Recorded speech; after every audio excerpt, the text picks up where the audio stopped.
Table Family Edition. Today we're going to be talking about a game that's been out for a little bit of time, but that I feel probably went a little under the radar because of the nature, and that's Ubongo. This is from Kosmos, and it is a puzzle game, so I love it. Actually, I'll tell you, that's not a spoiler. I love puzzle games, so probably I like this, but I'm going to try to be fair and make sure it's a good fit for everybody out there before you pick it up. So, Ubongo is designed by Gregors Reichman. See, this is why I don't read names, guys. He's not very good at it. And it is designed for players age 8 and up, 1 to 4 players. It takes about 25 minutes. It comes with an app, which is an important part of it. It's kind of a timer, but you can use an egg timer if you want. And some very interesting pieces to it. So let's go ahead and just dive right in. I'm going to show you how it plays because pretty much all of that is important when talking about whether or not you should pick it up or not. And then we'll come back and I'll give you my opinion. Alrighty guys, so now we're going to look at Ubongo and how it plays. We'll pop this guy open real quick, show you how we set it up. Game is pretty straightforward. Apparently a little messy. Those are rules flying across the room, but we don't need them. I can just show you real quick how the game plays.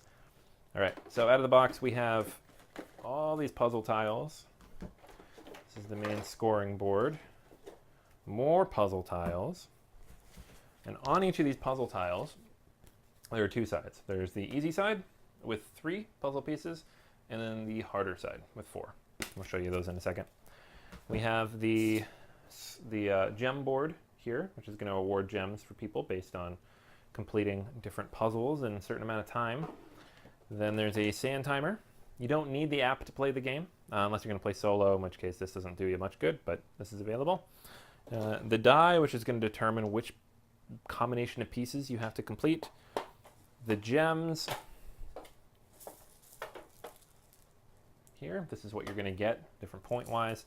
And so part of setup is we're going to place, I'm not going to do all of these, you don't need to watch me do that, but you place these gems on these different locations for a varying amount of points. All right. So how the game plays is, over the course of 9 rounds, first off, you're going to give everybody 1 of each of the pieces. The different polyominoes here. And then at the beginning of every round, you're going to roll the die.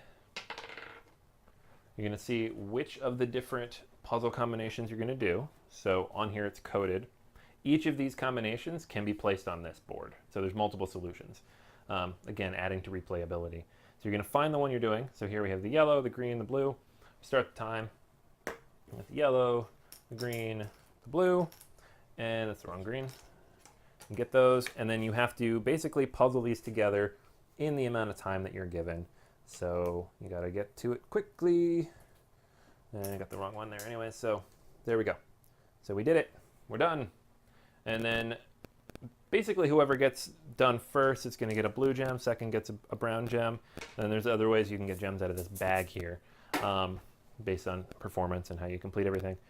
That's it. You're going to go through all 9 rounds. You're going to see who's able to complete these things quickest. So I think in some cases you'll be completing more than 1. Whoever can get the most of these in a given round. See the timer's still going. Maybe we'll do an extra one. But yeah, that's basically the game. You're racing to complete these. You get gems for completing them. The gems are worth 1, 2, 3, or 4 points. And then you see who has the most points at the end of the game. There is a cool tiebreaker, but it's just kind of a race-off to see who can complete the most in a set amount of time. Pretty cool component as well. But yeah, let's jump back. We'll talk about this game and whether it's one worth picking up for you. All right, guys, so Ubongo. We got a chance to see how this one plays now. What do we think?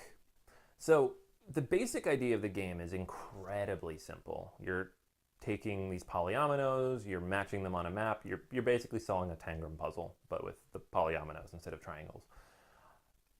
So it's not new. This is not some clever new puzzle element. There aren't a lot of mechanics here. It's really just a race.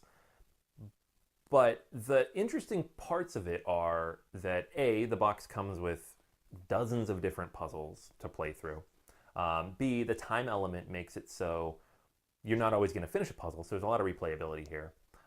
You have the gems that you're going to be able to collect based on how you perform, and I think that's really going to add a lot to the game because it's not just solve a puzzle, who wins it first, it's who overall, on the average, does best over the course of this game.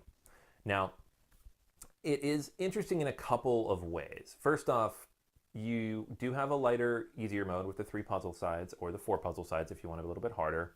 The game doesn't necessarily directly reward you based on your performance, because you are, in the end of the day, still drawing from the bag, and you might get something good out of the bag, you might get something bad out of the bag. So you really have to do well over time if you want to win the game. It doesn't mitigate super well if somebody's really good at this. If somebody is just a puzzle genius who can look at these pieces and just instantly see where to put them, and there are those of you out there, they're just going to win, and that's not a whole lot of fun. So there aren't like additional mechanisms here, or like some other pieces or worker placements or anything like that. There's nothing here additional that forces you to think or adds a luck element beyond just solving the puzzle. So that can be a problem. It's similar to like a word game like Scrabble. If someone's got a good vocabulary and has memorized all the small words in Scrabble, they're just going to win that game. This is kind of similar. If you're really good at spatial reasoning and really good at puzzles, you're probably just going to win the game. So that's one of the reasons why I think it's good for kids, is that kids in general, maybe some of them are really good at it, but they haven't developed to that level. Most kids aren't solving Rubik's Cubes, in 5 minutes or whatever it is that some of these people can do. So that's really great. I think it's a good, accessible, easy to play, quick to teach game that manages to take this very simple component, the puzzle solving, and add a few fun little things around it. You're collecting the gems, you're racing each other, it gets a little heated, people are slapping pieces around. That's cool. I like that. Now, a couple other elements here. It has a solo mode. The solo mode is literally just complete as many puzzles as you can in a set amount of time. So it's not very good. I definitely don't recommend this if you are just buying it for solo play or low player count play. It's not very interesting. There's a lot of good puzzle games out there for solo play. This is probably not one of them. It works, it's fun, it's a good way to practice, but it's not great. So also you could probably memorize the puzzles that way, and then it's not as much fun when you play with other people. If you're playing with really small children, probably don't race so much. Maybe just everybody finish your puzzles and work together. It's not really a cooperative game, but it's the kind of game where an adult's going to do better than a child. Just period. You're not going to be able to race each other in this. But otherwise, I feel like it's a solid puzzle game. It has a lot of interesting pieces. It's fun to play. It's very tactile. It has a lot of different options out of the box. So for all those reasons, I give this one a play.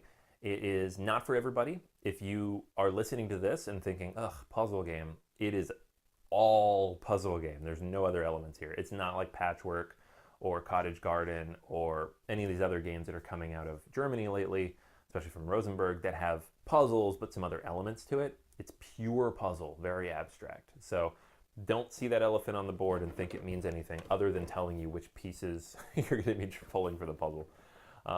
But if you like puzzle games, if you like Blockus, if you like stuff like that where you just have to think and it's very spatial, it's pretty decent. It's not amazing, it's not going to blow your socks off, but it's good, so give it a go. All right, guys, so that's Ubongo.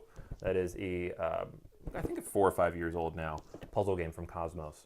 Track this one down, give it a play if you love puzzle games, and let me know what you think. So that's going to be everything for this episode of BJ's At the Table Family Edition. Make sure you check out our other reviews. We have a whole bunch of them that just went up, talking about different family games that were released either a few years ago like Ubongo or very recently at Gen Con or Origins or just in 2017. All right, guys. So love to hear your feedback. Let me know what you think. And until next time, that's going to be everything for BJ's At the Table Family Edition.